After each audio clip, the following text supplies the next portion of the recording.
Alright. Third time trying to do this fucking video.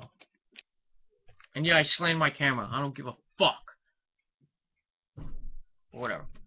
So, once again, welcome everybody to Killer O Demon 669. I'm your host, Peter Gilmore. Back at you again with another video. Thank you all for watching this video. Make sure you like this video. Hit that subscribe button down below. And subscribe to my other channels. All the links down below as well. Follow me on Twitter at Gilmore Inc. And thank you for all the support. Almost 650 subscribers on this channel. Thank you for all the support. Couldn't have done it without you. And let's hopefully get to 1,000 by New Year's Eve. But we'll see what happens. Alright. And it's time well, somebody's phone needs to be charged.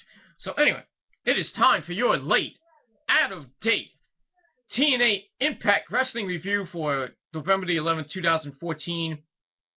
The final show on Spike TV. Thank you! Because now, if you didn't know, now you know. TNA signed a 2-year deal with Destination America, part of the Discovery Channel.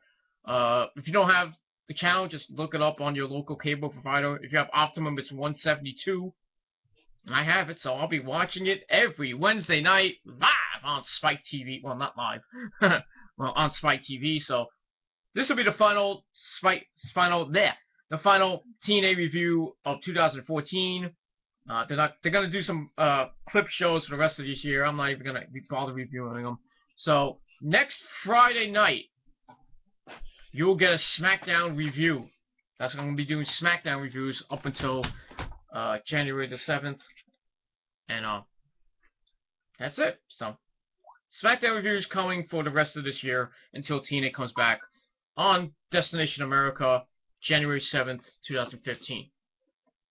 Alright, so this show, the final show of Spike TV was pretty damn good. Started off with Bobby Roode cutting a promo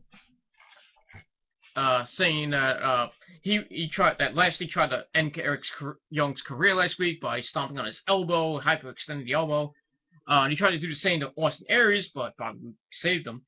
So he wants to fight with Bobby Lashley right now. And he says Lashley will get his title shot that he wants sometime soon, most likely in 2015. I'm thinking it's going to be a Genesis, but that's just my opinion. And Rose's talking about stuff. But right now, Roode wants to fight him, and he wants an answer right now. So Lashley comes out, and they start trading punches on the ramp. It spills out into the crowd. Lashley grabs a chair from the crowd, but security ran out, broke them up. So we'll see what happens between these two guys later on in the evening. So I gave the first segment 3.25 out of 5 stars. Alright, after that we go to the back. We see EC3. He cuts a promo saying that Eric Young's injury was unfortunate, but he's still going to call out Rockstar Spud later on. And he tells Spud that he should meet him in the ring since he's been seeking the respect he deserves since being fired. And he says that he will see him later. So we'll see what happens between those two guys. You know, the feud continues on with those two guys. So I gave it 3 out of 5 stars. Match number 1 for the Knockouts title. Jessica Havoc defending against Gail Kim and Taryn Terrell. This match was pretty damn good for a Knockouts match. Title match, excuse me. Pretty much back and forth. Gail and Taryn were working well together against the bigger Jessica Havoc. But Jessica came back. They went to the floor. Jessica beat him up on the floor. Threw Taryn head first into the barricade. Ouch. Then she splashed Gail Kim on the floor. I mean, hit a spine buster on the floor to Gail Kim. She tries to bring her back. She brings her back in the ring. We see a Tower of Doom spot, which is always nice. Then Gail and Taryn start going at it. Then Havoc came in. She tries to get back the advantage. And she tries to go up top to split both Taryn and Gail like bugs, but that didn't work. But Jessica Havoc gets back up, and well, let me just read my notes here. Then she tries to go for a double Harlot Slayer, but Gail catches her with a DDT, hits a cross body block for 2. Taryn didn't want to be one up, so she hits a crossbody of her own for a near fall. And Havoc comes back, but actually, after Taryn hit her crossbody, Gail nails "Eat Defeat," and then Taryn's like, "Well, anything you can do, I can do better, and I'm gonna hit an RKO out of nowhere, bang!" So she goes for the pin to win the title. Gail pulled her off, rolled her up, looking to steal the title, but Taryn rolls through, hits a sunset flip, pin. She wins the title, and I'm very glad that Taryn Terrell wins the title for the very first time in her career. You know, Taryn's got a lot better as of late over the last couple of years, and very well deserved to give her the title. I know that Jessica Harry's going to get a rematch clause, probably on the first show in 2015, or at Genesis, if they do Genesis, by the way, I don't know. But I do see them feuding in 2015. But very well deserved for Taryn Terrell. Hopefully she won't be a transitional champion like Jessica Havoc was, which sucks. But I do see Jessica Havoc getting that belt back sometime in 2015. So I gave the match 2.5 out of 5 stars. Taryn, good job. Alright. After that, we get another promo from Bobby Roode. And he says he won't stand there and let his friends get beaten up. And he's challenging Lashley, to a fight.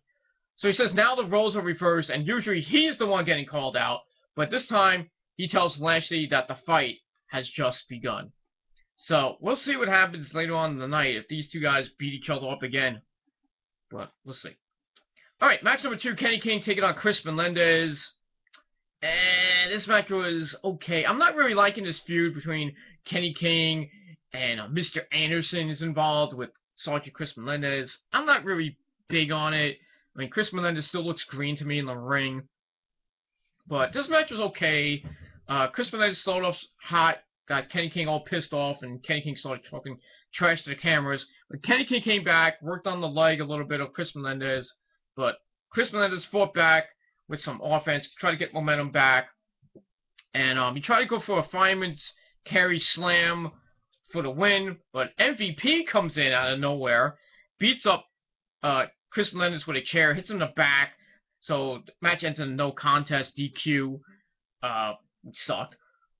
And then MVP just goes berserk on Sergeant Chris Melendez's his robotic leg, or prosthetic leg, whatever you want to call it. Beats the crap out of him, hits him in the back again, and basically that was it. You know, he heads to the back. I mean, he is pissed off for some odd reason. So I gave that match 3 out of 5 stars. So we'll see what happens with MVP tonight. He looks in a pissed off mood. When he's in a good mood, but I digress. So we go to commercial. We come back with EC3 in the ring with Tyrus, and he says he's giving Rockstar Spud the opportunity to fight him, and he asks Spud if he would come to the ring and actually take him up on the offer. So Spud comes out in his little bow tie and nice looking suit, and gets in the ring. And Ethan tells Tyrus to stay out of this no matter what, because we all know there's going to be a setup later on. So EC3 calls Spud into the ring. Spud gets in. He says, well, EC3 says that he's going to give Spud the first shot to punch him in the face.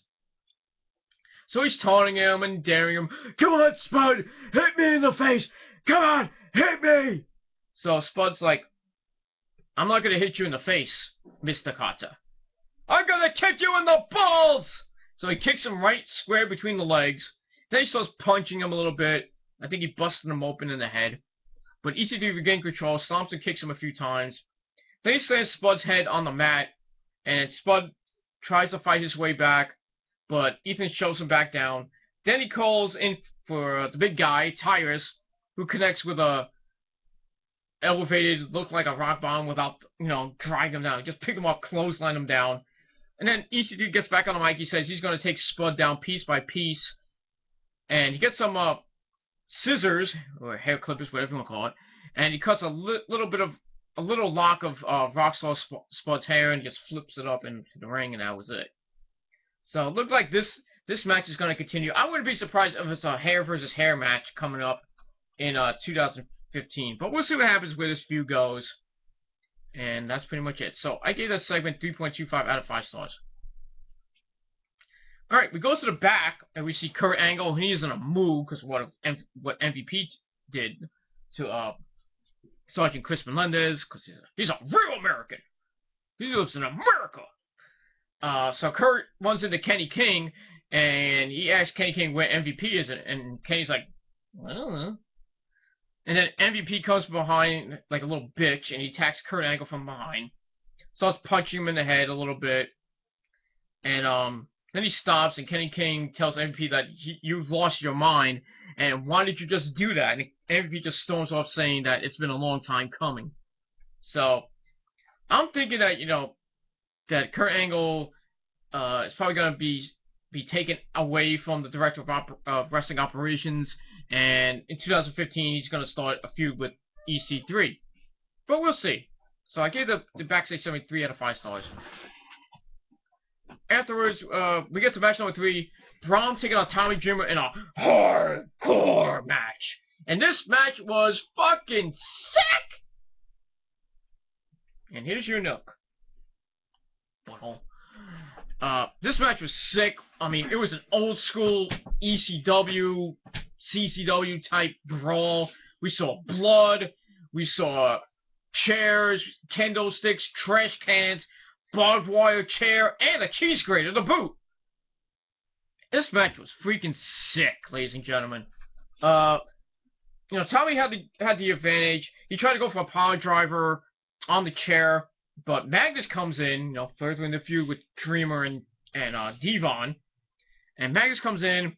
He runs in, hits a side slam onto the chair of Tommy Dreamer, and then he tells Braun to pick Dreamer up. And then Magnus hits Dreamer in the stomach with the chair. And Braun tries to slam him on the barbed wire chair. But Al Snow comes in, minus head. You know, the fans wanted head. Well, too bad they didn't get it. You know, they have to fantasize about it. Haha. So Al Snow runs off Magnus, and Tommy Dreamer then scrapes a cheese grater across Braun's already bloodied head. Woo! Then he wedges the barbed wire chair in the corner. He tries to go for a Death Valley driver a la Louis Spicoli. Louis! Rest in peace, my friend. But Braun floats over and whips Dreamer face first into the chair. Dreamer's head was stuck in the barbed wire. It was just sickening.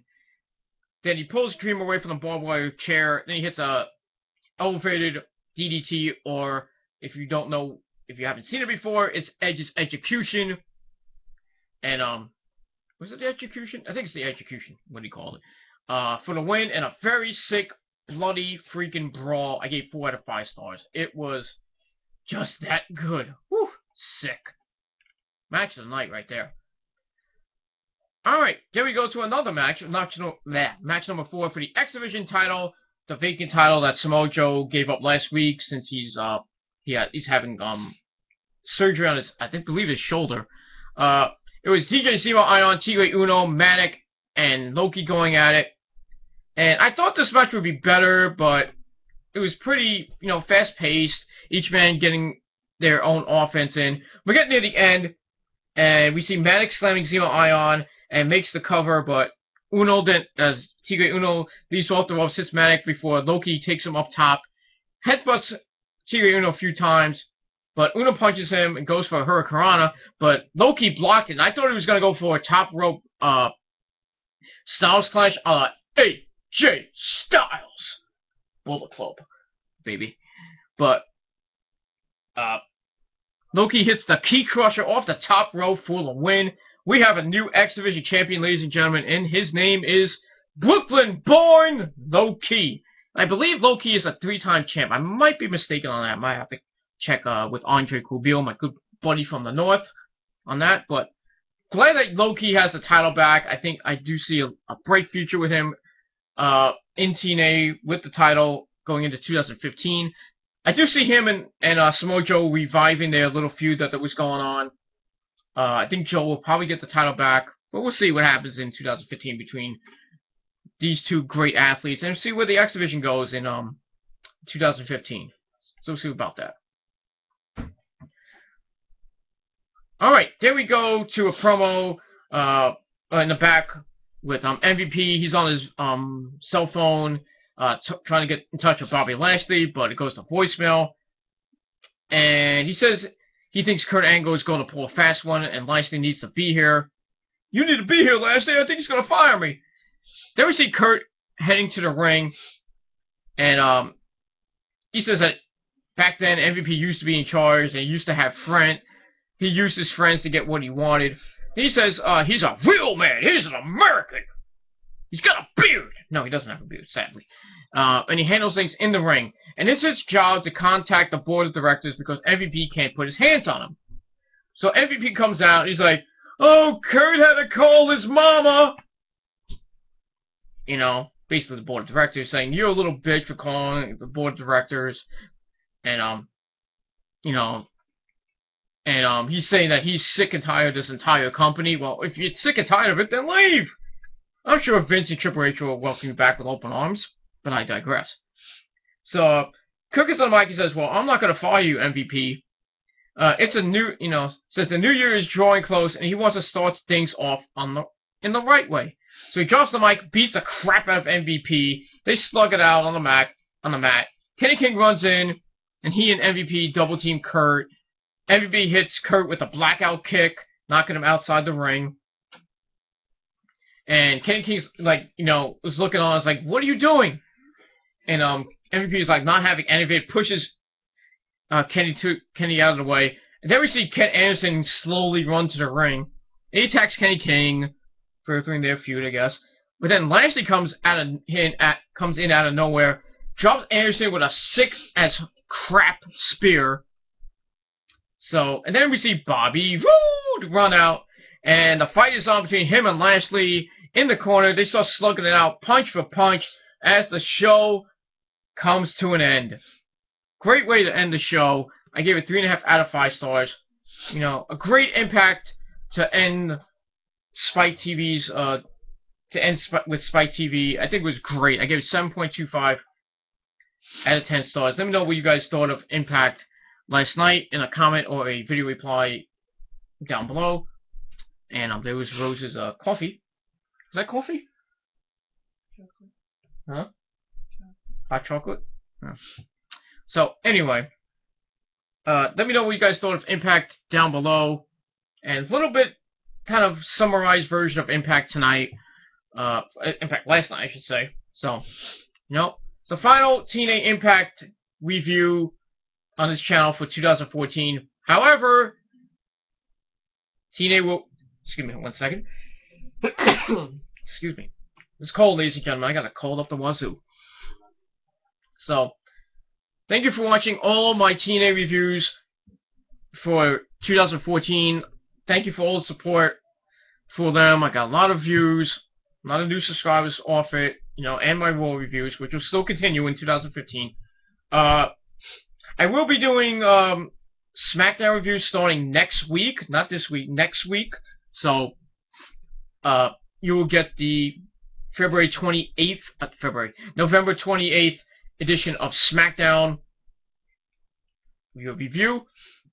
And then for the rest of December, you'll get the SmackDown reviews for them for that month.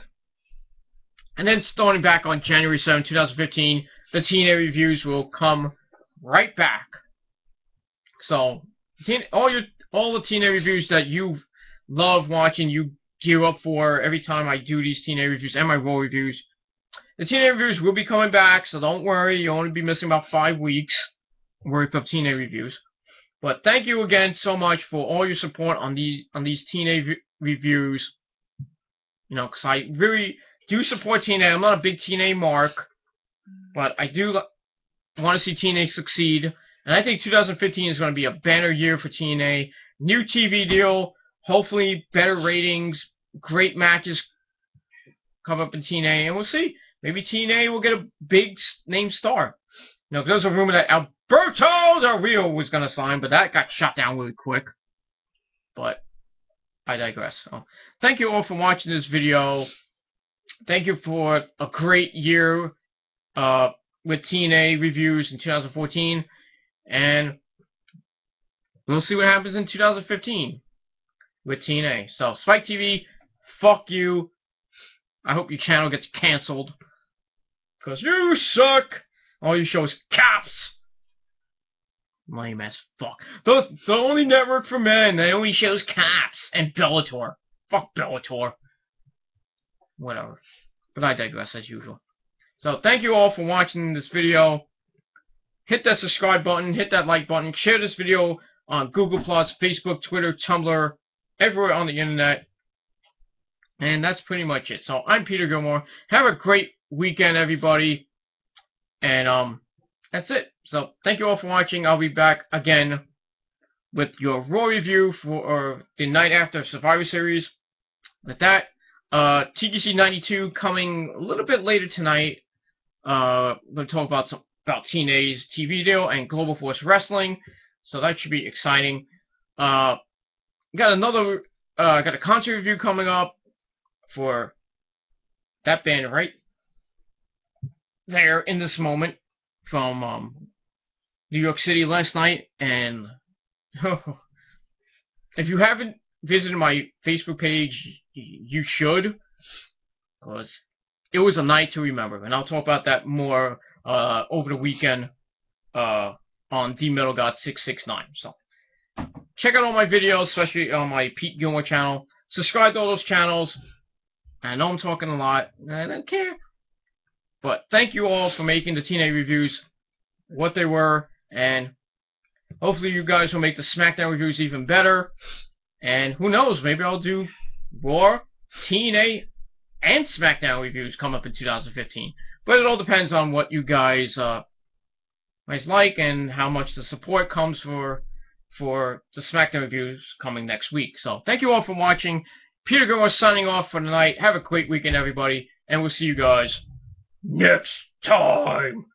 And all I gotta say about that is peace.